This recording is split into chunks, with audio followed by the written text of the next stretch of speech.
Have you ever felt that your life has completely fallen apart?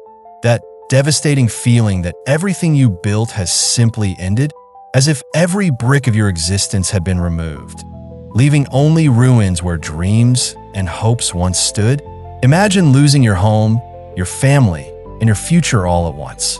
And we're not talking merely about losing a job or a relationship. We're talking about a total collapse. The story I will share today is about a woman who lost absolutely everything, yet through extraordinary decisions, not only rebuilt her life, but also became part of the lineage of the Messiah himself. This is not just another biblical story. It is a divine script about rising from the ashes when it seems there is nothing left to live for. And the most surprising part? The principles you will discover are perfectly applicable to your own journey of new beginnings. In this video, you will see a despised foreigner become a heroine of faith. You will learn how a simple act of loyalty changed the course of salvation history. And stay until the end. I will reveal the secret that transformed the bitterness of a mother-in-law into overflowing joy. This is the story of Ruth, and it will change your perspective on new beginnings forever. Before we dive into the incredible journey of Ruth, we need to understand the setting in which this story unfolds. We are in the period of the judges in Israel, an era described in the scriptures as a time when everyone did what was right in his own eyes. It was a period of spiritual instability, political turbulence, and economic challenges for God's people.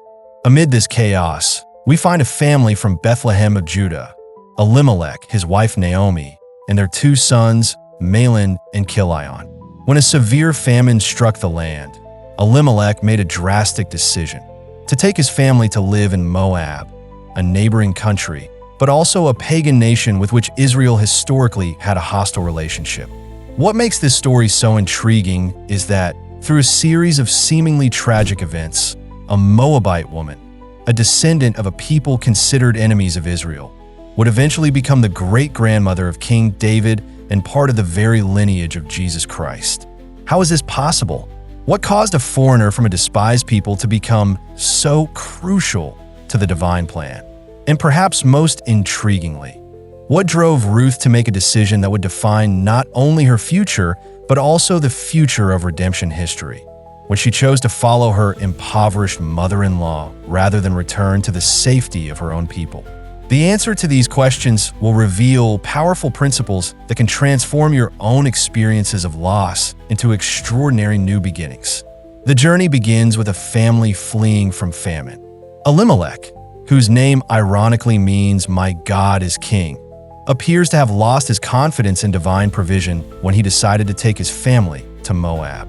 This was not a temporary change. They settled there, as the biblical text says, indicating an intention to stay permanently. Years passed, and something unexpected happened. Elimelech died, leaving Naomi alone with her two sons in a foreign land. Imagine the vulnerability of that situation.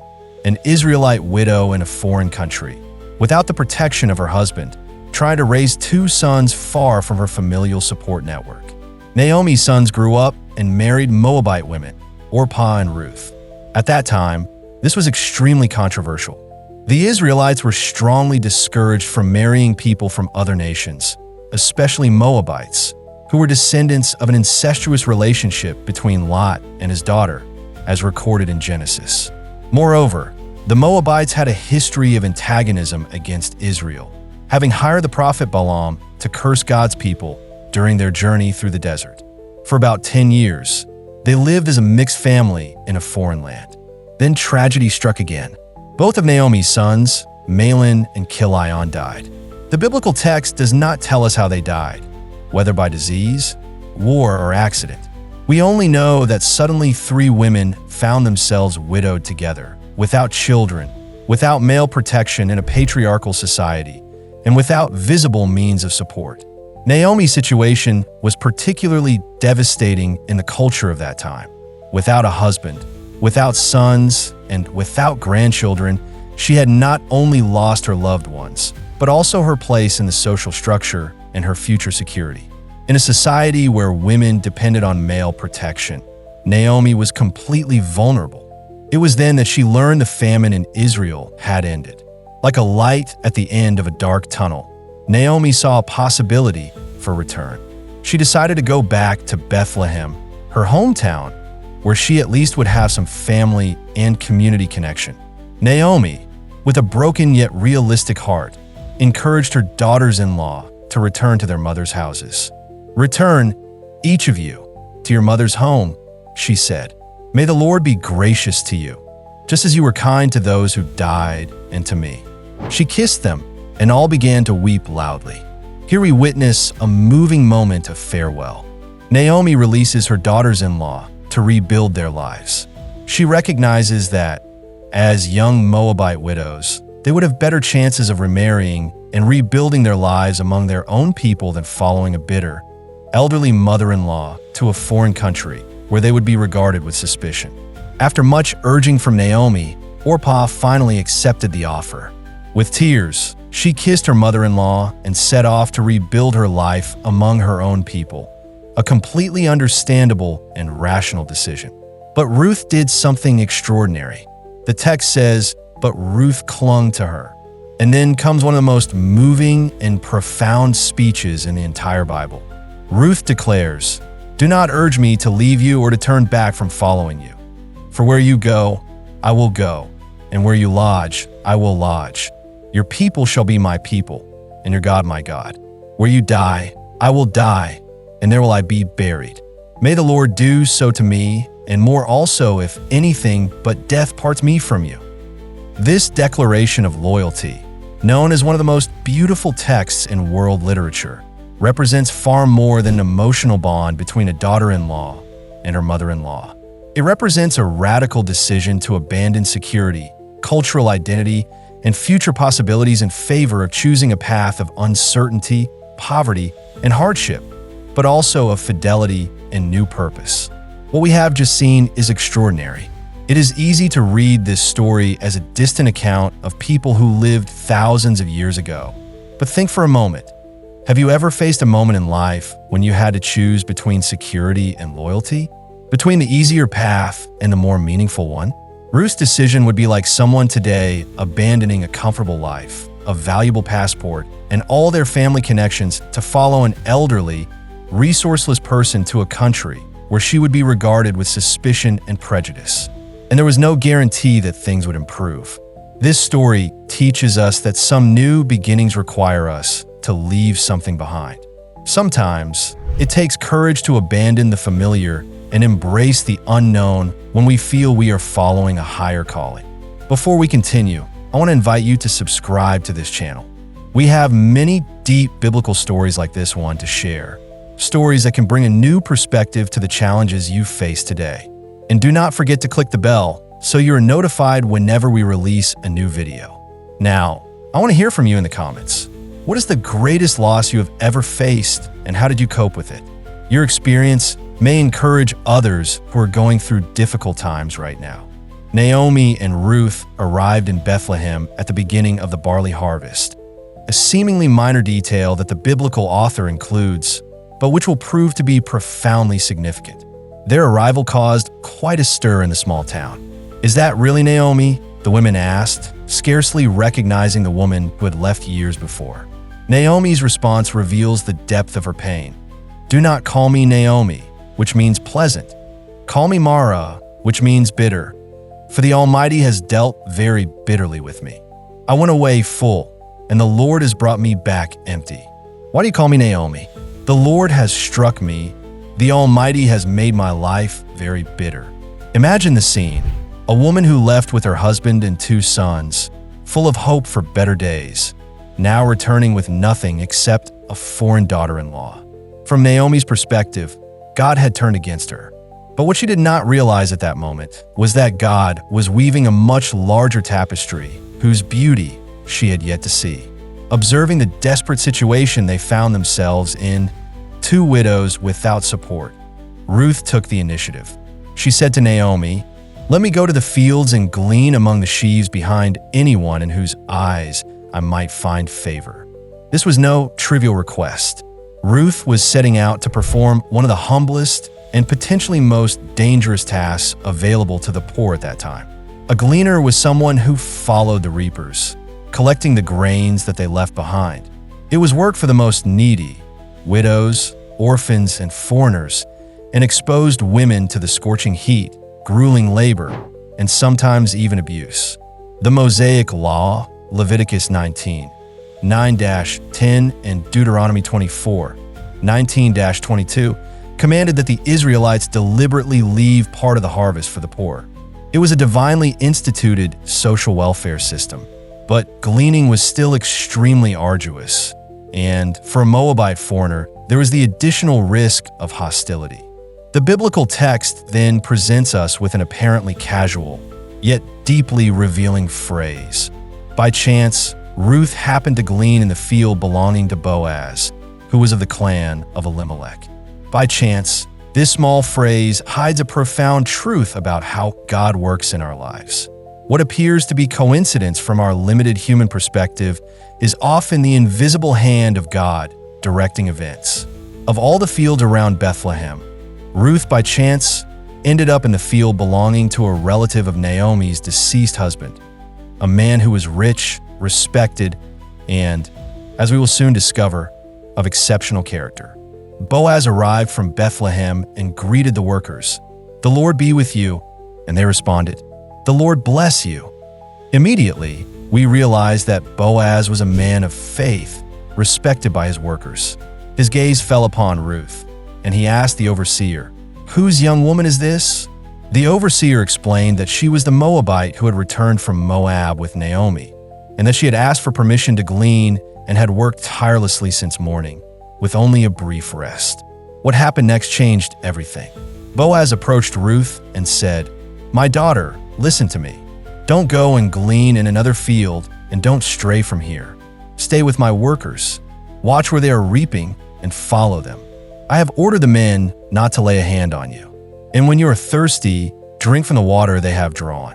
Ruth was astonished by this unexpected kindness. She fell on her face and asked, "Why are you being so kind to me, giving attention to me when I am a foreigner?" Boaz's answer revealed that he already knew everything about Ruth.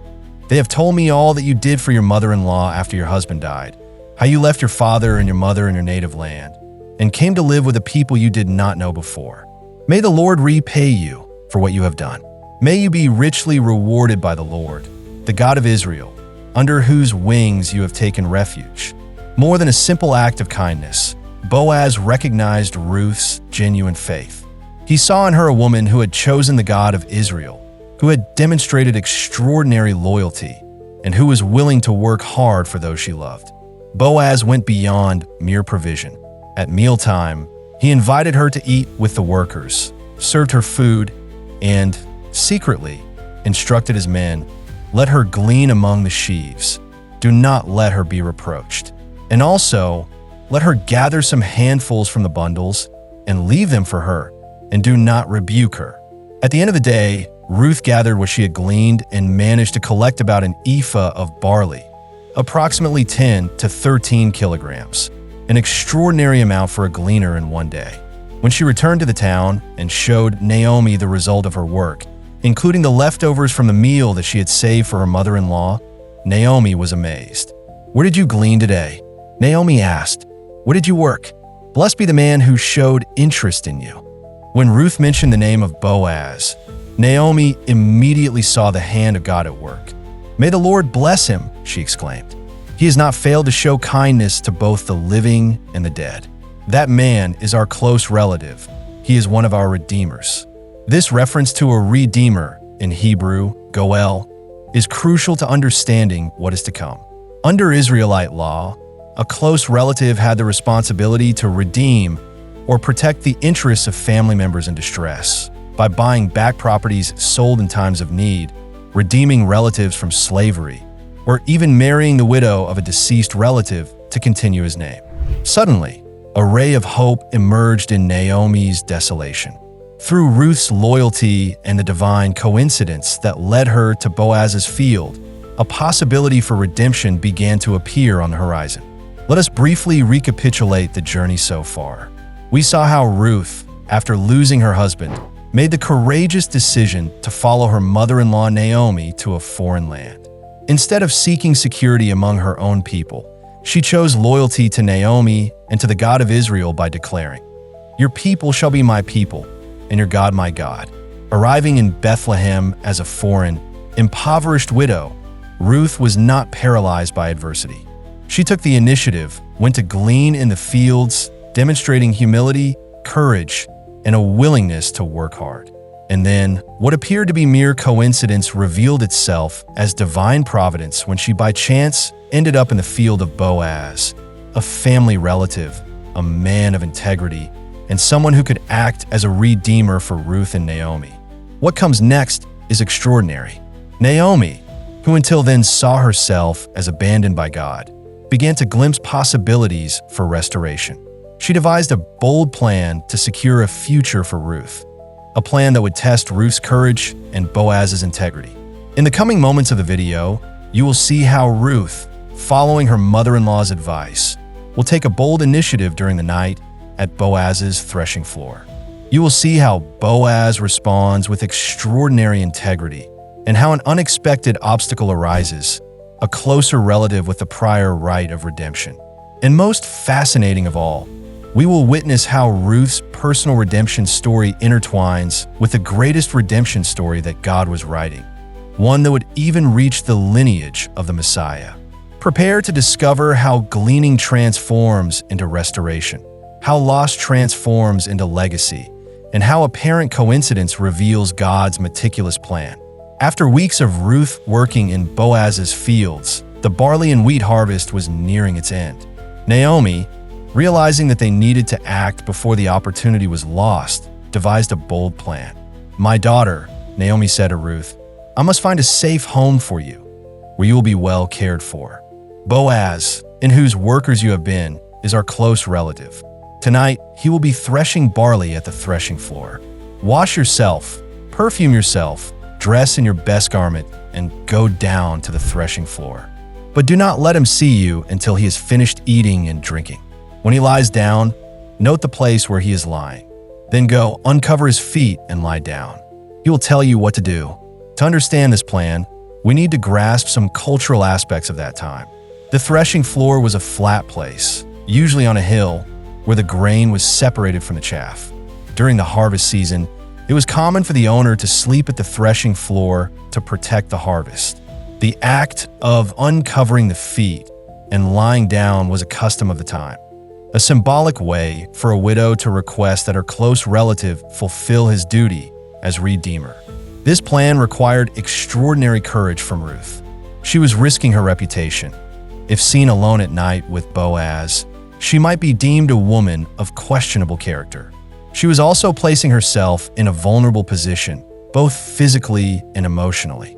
And there was no guarantee that Boaz would respond favorably. But Ruth, demonstrating her extraordinary loyalty once again, simply replied, "I will do all that you say." She trusted in Naomi's wisdom and was willing to risk everything for a new beginning. Ruth followed all of Naomi's instructions. When Boaz finished eating and drinking, feeling satisfied, he went to lie down near the heap of grain. Ruth quietly approached, uncovered his feet, and lay down. In the middle of the night, something awakened Boaz. He turned and was surprised to find a woman lying at his feet. "Who are you?" he asked. "I am Ruth, your servant," she replied. "Spread your cloak over your servant, for you are a redeemer." This request from Ruth was deeply symbolic. By asking Boaz to spread the edge of his cloak over her, she was formally requesting that he take her under his protection through marriage as her redeemer. It was a marriage proposal, but one grounded in law and custom rather than in romantic feelings. Boaz's response revealed his nobility of character. "May the Lord bless you, my daughter. This final demonstration of your loyalty is greater than the first, for you did not pursue young men, whether rich or poor. And now, my daughter, fear not. I will do all that you ask, for everyone in the town knows that you are a virtuous woman." Boaz recognized that Ruth could have sought a younger husband.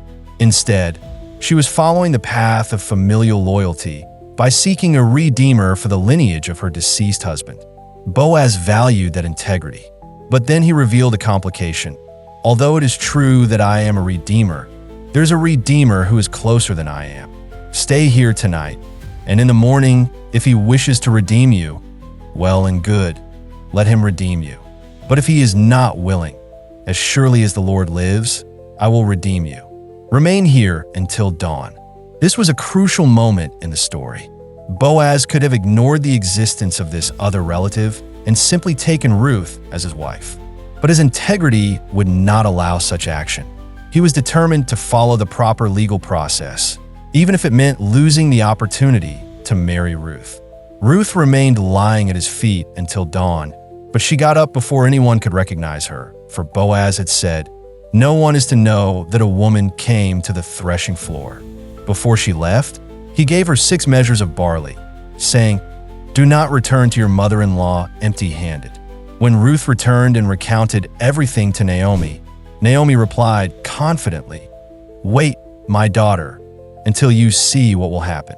The man will not rest until he resolves this matter today."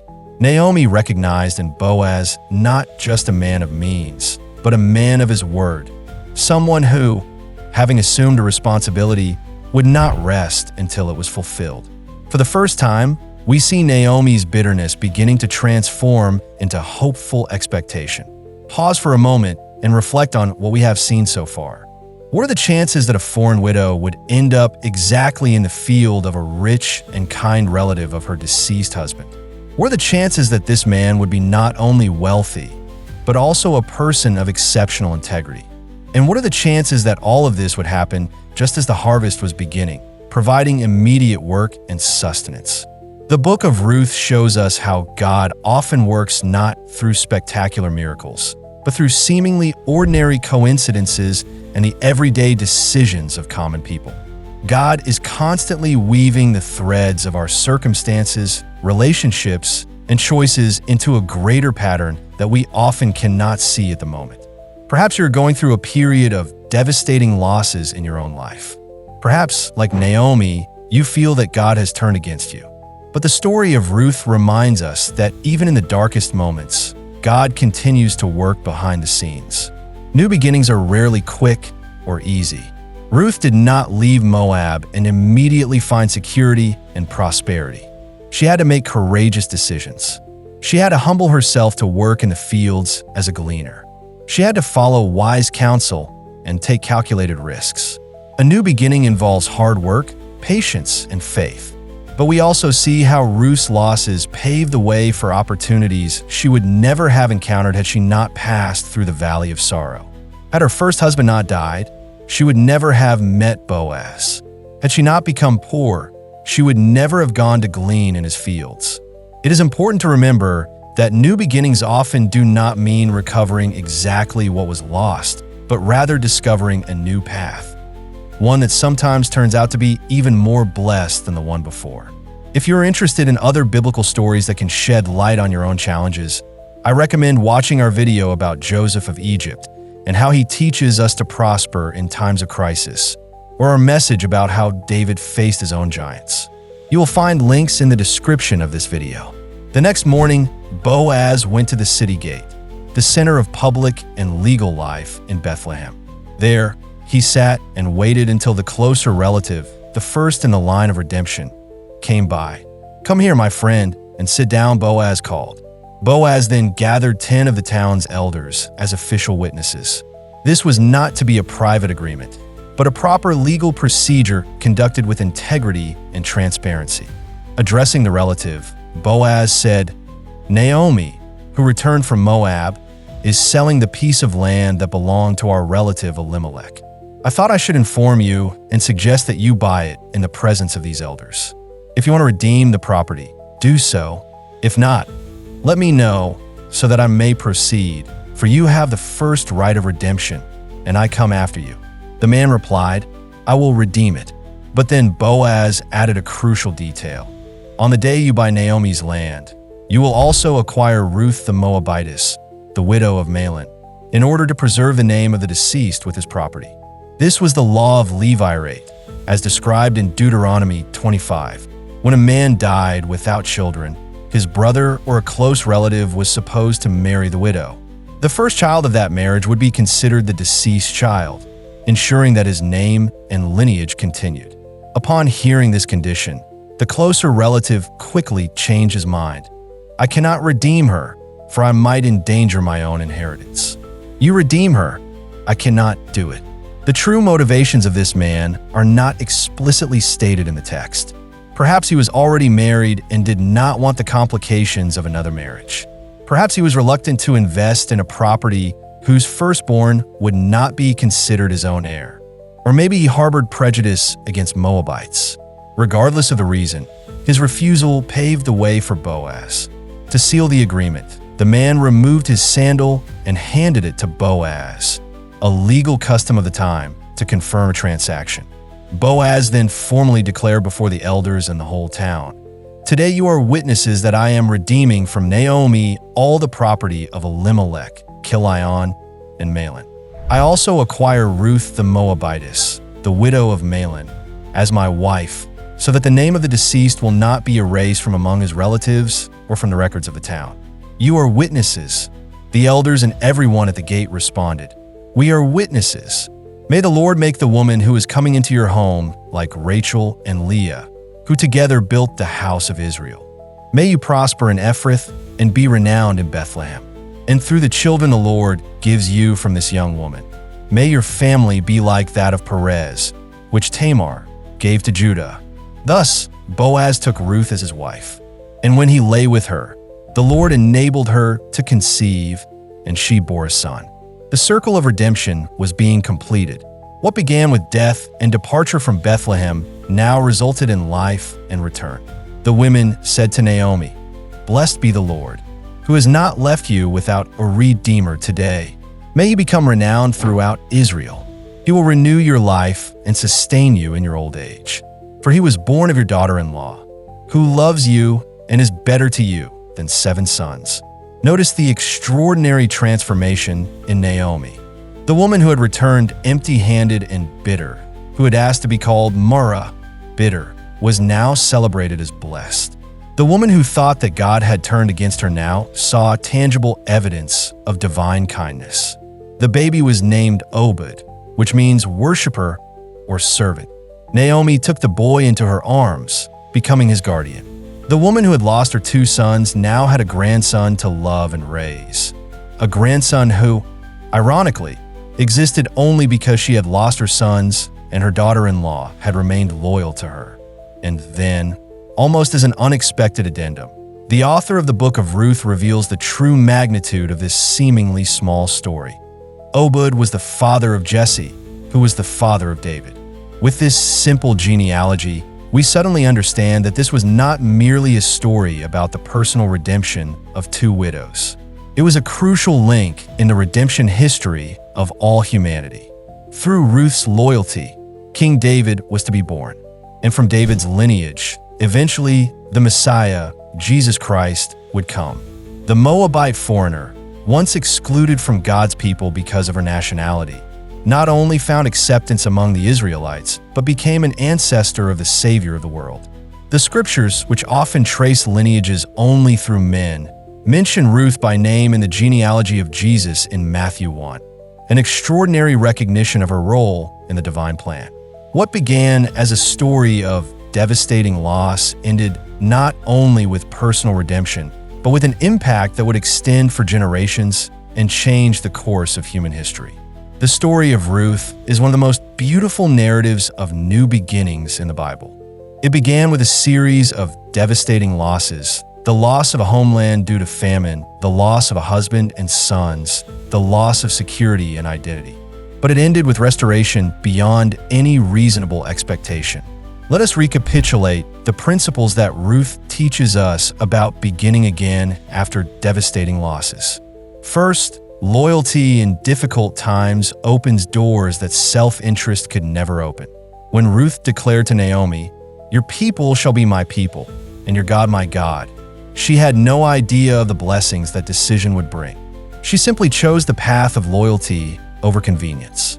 In moments of loss, the temptation is to protect oneself and isolate. Ruth teaches us that sometimes true protection comes from committing more deeply to those we love, even when it seems risky. Second, initiative and hard work are essential to any new beginning. Ruth did not sit around waiting for someone to solve her problems. She went out into the fields, willing to undertake the humble and arduous work of gleaning. In her, we see a powerful combination of trust in God and personal responsibility. She trusted that God would provide, but she also did her part. New beginnings rarely fall from the sky. They require us to roll up our sleeves and be willing to start from the bottom if necessary. Third, coincidences are often part of God's providential plan. Ruth, by chance, ended up in Boaz's field. She by chance found favor in his eyes. The harvest, by chance, was beginning when she arrived in Bethlehem. When we face losses, we can become so focused on what we have lost that we do not notice the new doors that God is opening. The story of Ruth teaches us to be attentive to the small coincidences that may signal divine direction. Fourth, the willingness to heed wise counsel can accelerate our recovery. Ruth trusted Naomi's guidance, even when the plan seemed strange or risky. She recognized that her mother-in-law had life experience and cultural knowledge that she lacked. In times of new beginnings, we need the wisdom of those who have walked before us. Pride often prevents us from listening, but the humility to accept guidance can open paths that we could not find on our own. Fifth, the courage to risk a new beginning often precedes a blessing. When Ruth left Moab, when she approached Boaz at the threshing floor, when she proposed that he redeem her, each of these actions required significant courage. The fear of rejection, failure, or judgment could easily have paralyzed her. But she moved forward despite the fear, and that is often the test we face in our own new beginnings. And finally, perhaps the deepest principle, sometimes what appears to be the end is only the beginning of something greater than we could have imagined. When Elimelech died, when Naomi's sons died, it seemed the end of a family. Naomi thought her story was over, but God was only beginning a new chapter, one that would include not only the personal redemption of Ruth and Naomi, but also the birth of King David and eventually the Messiah himself. And that answers the question we posed at the beginning. How did a Moabite foreigner become part of the Messiah's lineage? It was through devastating losses that, in God's hands, were transformed into a new beginning that would bless the entire world. Perhaps you are facing devastating losses in your own life. Perhaps, like Naomi, you feel empty and bitter. Or perhaps, like Ruth, you stand at a crossroads, needing to decide whether to follow the path of safety or the path of faith. The story of Ruth reminds us that God is an expert in turning ends into beginnings, in redeeming our deepest losses, and in weaving even our tragedies into the tapestry of His greater plan. Your new beginning may not look as you imagined. It may require more work, more patience, and more faith than you thought you had. But if we follow the principles we see in Ruth's life, loyalty, initiative, attentiveness to divine providence, willingness to accept counsel, and the courage to take risks, we can discover, as she did, that our greatest losses may pave the way for our greatest blessings. And who knows, just as Ruth's story had an impact she could never have imagined, perhaps your new beginning is part of something much larger than you can see right now. Maybe God is using your losses and your recovery not only to bless you, but to impact generations yet to come. Thank you for watching this video. If you were touched by the story of Ruth and the principles of new beginnings that it teaches us, please share this video with someone who might need hope amid loss. And remember, in God, no loss is final, no tragedy is irreparable, and no ending is truly the end.